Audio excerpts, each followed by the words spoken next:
Mais alors, pourquoi parle-t-on de deuil ou de la petite mort du sportif de haut niveau ?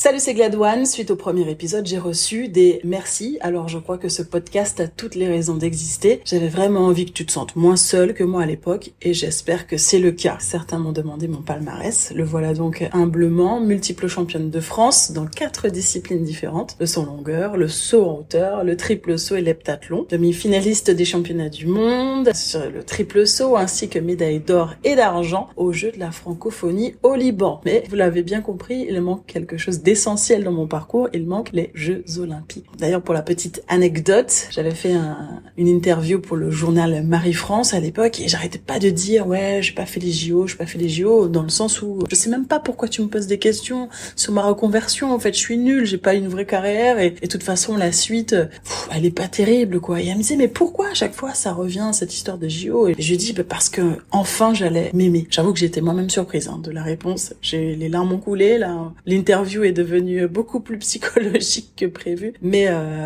j'ai eu cette révélation et vraiment je me suis rendu compte que j'avais placé l'amour de soi dans les JO. Donc imagine, j'ai pas fait les JO, j'ai pas confiance en moi, en fait je m'aime pas, en fait je vaux rien.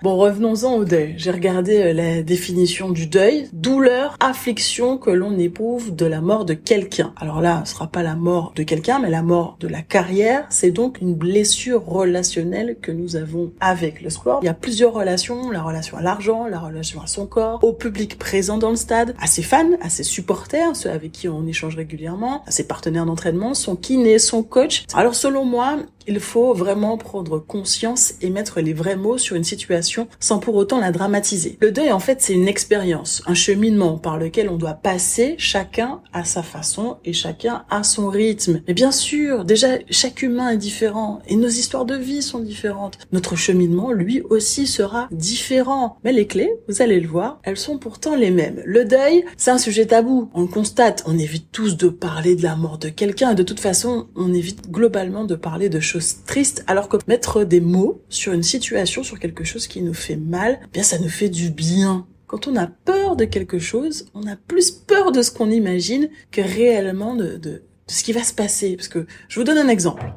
Moi, je devais me faire arracher une dent il y a quelques mois et je trouvais toujours une excuse. Quand je suis arrivée chez le dentiste, je lui dis non, mais je peux pas me faire arracher la dent aujourd'hui parce que il faut que je parte à l'étranger. Je peux pas arracher maintenant. Elle m'a dit au contraire, si vous partez à l'étranger, ça va s'affecter, il faut l'arracher. J'y ai pensé pendant 1 mois avant d'y aller. Et à la dernière minute, j'ai même appelé un ami médecin pour qu'il me trouve des excuses pour ne pas me faire arracher la dent. Je lui dis mais qu'est-ce que vous allez me donner comme antidouleur? Elle me dit ah ben non, du paracétamol. Dans ma tête, c'était fou. J'allais me faire arracher une dent, elle allait me donner du paracétamol. Je dis vous allez voir, c'est pas si douloureux. Franchement, j'ai fini par accepter parce que j'avais pas vraiment le choix. Eh bien, la manière dont elle m'a arraché la dent, c'était beaucoup moins douloureux que ce que j'avais imaginé. Et ensuite, elle avait raison. Je n'ai quasiment pas eu mal, je n'ai même pas pris le paracétamol. Donc parfois, ce qu'on imagine est vraiment pire que la réalité. Mais que le deuil soit douloureux, c'est normal. Le souci, je te l'accorde, c'est que tu peux pas vraiment l'exprimer à n'importe qui. Parce que dans la société, eh bien, un sportif, c'est un héros, c'est un dieu, quelqu'un qui n'a pas mal, qui ne faiblit pas,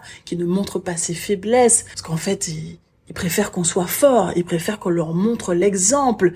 Mais de toi à moi, on sait, que, en fait, on n'est pas des dieux. Et qu'en vrai, un sportif, c'est certainement quelqu'un d'encore plus sensible que le commun des mortels. Alors pourquoi le deuil est douloureux? Tout simplement par le manque. C'est un vrai sevrage biochimique violent. C'est-à-dire que d'un coup, d'un seul, tu arrêtes de sécréter des hormones que ton corps connaît depuis des années. Si tu as été gymnaste, t'imagines à quel âge tu as commencé. Si tu es un pilote de Formule 1, t'imagines la décharge d'adrénaline et la décharge d'hormones que tu as quasiment tous les jours. Et d'un coup, d'un seul, ça s'arrête. C'est comme un toxico. D'un coup, s'il arrête de prendre de l'héro, de la cocaïne, tu vois ce qui se passe. Il se met à trembler, il est pas bien.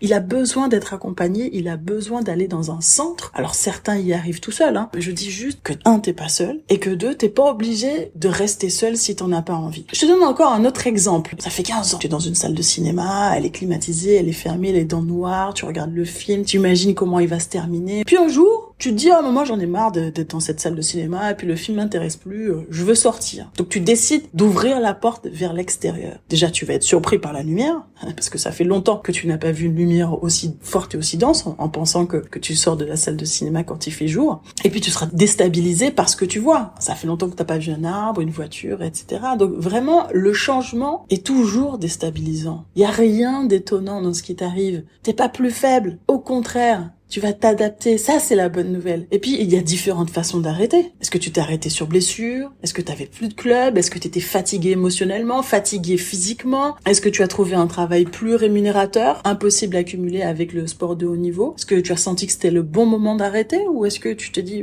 t'as été un peu pris de court? Tu vois, en fonction de la manière aussi dont tu quittes ta discipline favorite, ton amoureux, ton amoureuse finalement, hein. C'est que ça la relation au sport, hein. Parfois on l'aime moins, parfois on a envie de la quitter mais on reste quand même. C'est pour ça qu'on parle de blessure relationnelle, parce qu'il y a tout un écosystème vraiment lié à la relation dans ce deuil. Est-ce que quand tu as quitté ta discipline, tu avais atteint tous tes objectifs, ou au contraire tu as un peu abandonné comme moi? C'est-à-dire tu t'es dit bon les JO de toute façon ça va pas être possible, mais bon je sens que c'est le moment d'arrêter. Tu vois, je t'invite quand même à poser la question, parce que les circonstances de ton arrêt auront une incidence sur ton cheminement de vie. Et tu me diras ok, je peux faire le chemin tout seul, j'ai pas envie d'en parler, mais je tiens quand même à t'alerter, à attirer ton attention sur le fait que l'homme est un animal social. Souviens-toi de Tom Hanks, il a eu besoin de créer Wilson pour interagir avec quelqu'un. Alors qu'il vivait sur son île, il payait pas d'impôts, il payait pas de factures, il avait pas de problème ni avec sa femme et ses enfants. Il a préféré revenir dans la société, il a tout tenté, au péril de sa vie. Donc vraiment, on a besoin d'interagir, ne t'enferme pas tout seul, et puis un deuil non fait a des conséquences. Je pense notamment à la dépression. Je ne dis pas que c'est ce qui va t'arriver si tu préfères rester silencieux dans ton coin, c'est pas du tout le sujet. Je dis juste attention. Je t'invite donc à ne pas t'isoler. Si tu as envie de me raconter tout simplement la manière dont toi tu vis ce passage ou as vécu ce passage, tu peux m'écrire à vanessa.gladon@gmail.com. J'aurai plaisir à échanger avec toi, et si tu veux aller plus loin et trouver les clés, un programme est en cours de préparation. Je te propose donc d'être ton teammate, ton partenaire d'entraînement. C'est la fin de ce podcast. Merci d'avoir partagé ce moment avec moi. Tu l'as compris, il y a encore beaucoup de choses à dire sur le sujet, donc je te donne rendez-vous pour un nouvel épisode. À très vite.